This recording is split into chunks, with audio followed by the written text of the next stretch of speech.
let's assume most countries which have done well in manufacturing, not just now, but historically, have done it by virtue of closing their market off for a short period of time from outside competition and letting homegrown stuff improve in quality, scale to a certain point. Like there's a lot of precedent for this, right? Like industrial revolution, which happened in Birmingham many, many years ago. The environment was created by the UK shutting down and not allowing foreign goods in. One can also agree that China did the same and they didn't allow Western goods in, shut the economy off to foreign produce, and then the domestic economy thrived. Do you think India should go down that direction where to get better at solar cells, for example, we should stop importing cells or impose significantly higher duty to make Indian product artificially more competitive? Is that the way to increase manufacturing prowess? We've already started doing that, right? So if going down that path? Like for instance, let's take electronics manufacturing. Okay, less than 5% of electronics sold in India were assembled here. Okay, so you should, you start with assembly, then you have to make components and so on and so forth, right? That number is now, I don't know what the latest number is, but it's well north of 70% of electronics, consumer electronics, okay? But none of the IP is being captured. Sorry? None of the value in that cycle is being captured. No, but that's a matter of time. No, first you have to start assembly, then you start components and so on and so forth, right? So, but do you think the broader question is India, we've all established, we need more manufacturing prowess. We need to capture more of the value in IP in India. Yes.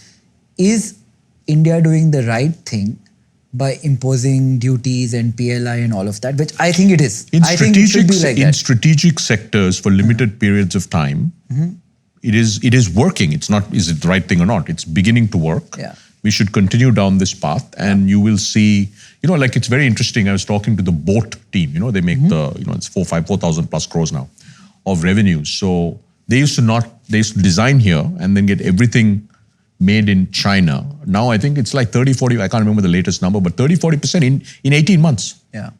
Is now, actually, they are now the second largest headset accessories company in the world.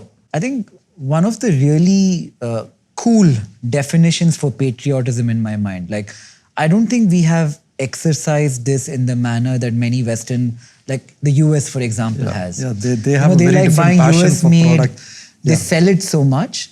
I feel like for everybody watching, right? Like if you have product A, product B is India made, product A is China made. Even if product B is 5% inferior, I think the biggest act of patriotism in a modern capitalistic world today is picking product B or product A. I think that's a really bad strategy. Because you want to win on the best product. Look, boat is number one in their category. But then we're also saying duties are good and PLI is good.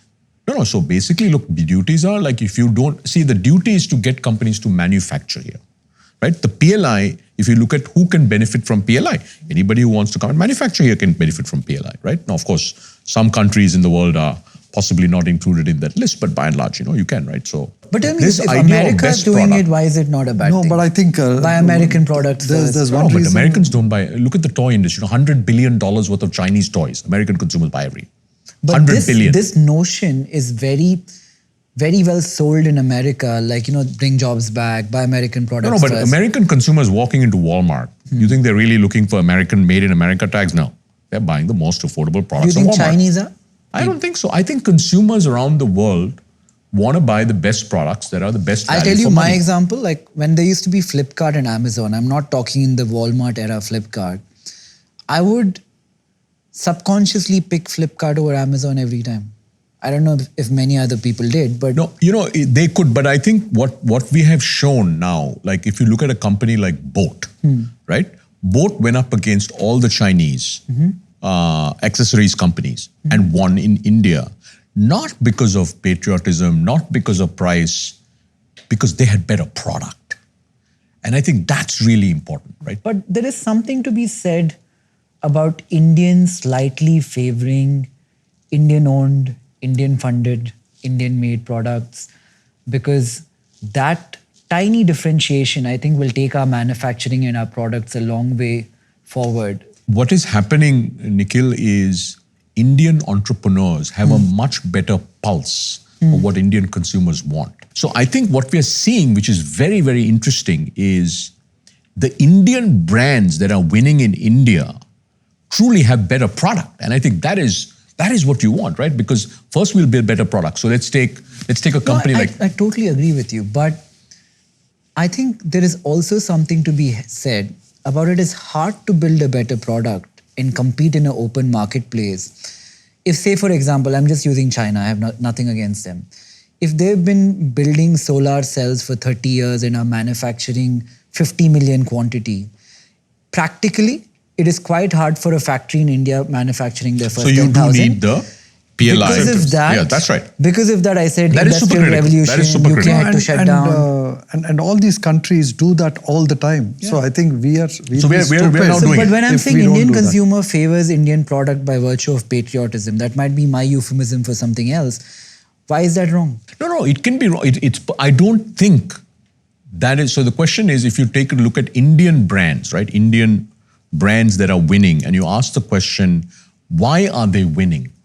They're not winning because Indian consumers are picking an Indian brand. I mean, I've seen this time and again, right? Indian consumers will pick the best product at the right price value prop range, right? So, and I think what our entrepreneurs are getting better and better every single month, every single year is innovating for India. I know there's a school of thought that you should build for the top 10 million or the top 20 million. I think that is not, as an entrepreneur, you should not aim for that. You know, think about it, right? We have the most advanced mobile internet ecosystem in the world that consumes 3 times as much data as China does. China has 1 billion internet users. Why? Because one company called Reliance fundamentally disrupted the cost of 4G access, 3G access and now 4G access, right?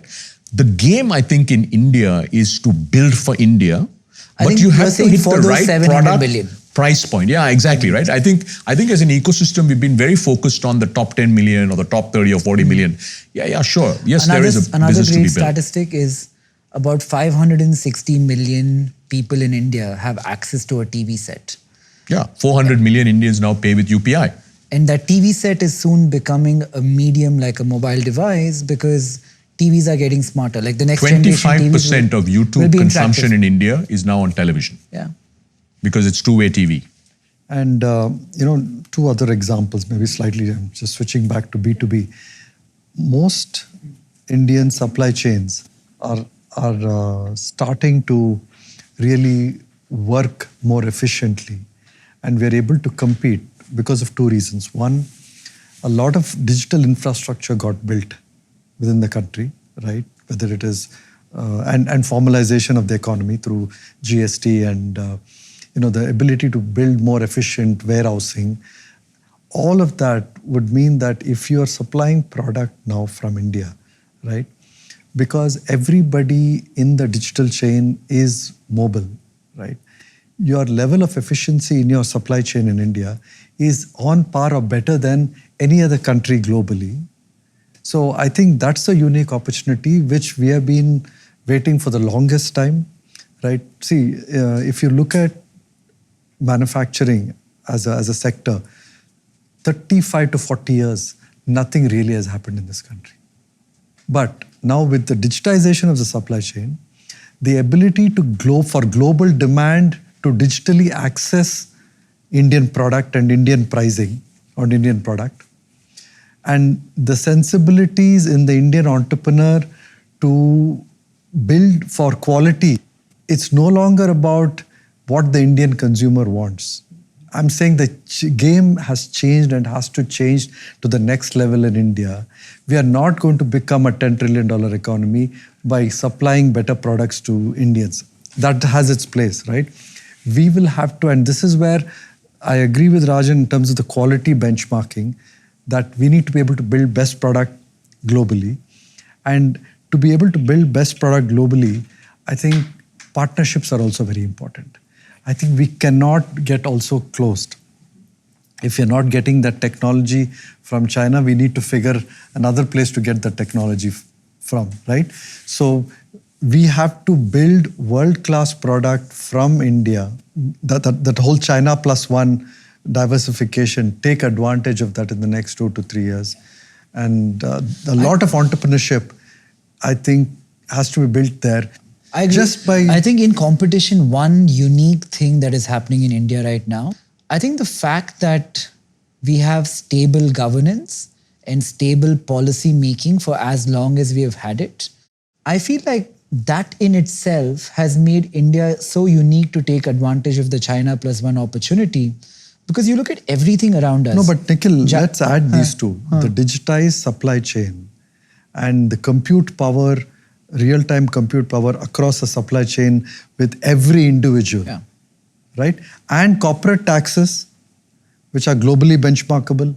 All of them done by the Modi government in the last 5 years. I think one of the reasons why Indians are putting global world-class products is the money all the VCs have brought into the country, right? I mean, it's just crazy because I remember in 2010 when we first started Zerodha, went around finding website designers. And just that, I'm just saying, just that one small bit, right? The quality that has gone up is just immense. And I don't think that would have happened if not for all the money you guys have put in the country. So, and I think it's a combination of, it's a good point. It's a combination of capital, but it's also, like one very interesting thing we should talk about. The smartest Indians are not leaving India in droves. And they're coming staying, back. And they're so coming many back. are coming back. They're coming back. You know they're what? You building VCs companies are here. in a certain way because 90% of the money coming in is external. You're like marketing agents for India. You're going out in the US, you're pitching to people to put money into India and you're bringing money back. No, and we're pitching both, right? We're pitching the India opportunity, which is the macro and all of that, the stable government. But more, I think the capability of the Indian entrepreneur, I think, is so recognized globally. I think that is bringing half the money. I think the Sundar Pichais and Satyas, I think they're... I think they're big. No, also like 30% or whatever, 25-30% of Silicon Valley founders are basically first generation Indians. Hi, I'm Nikhil Kamath. I'd love to know what you thought of the episode. Comment, like and subscribe, and thank you for watching.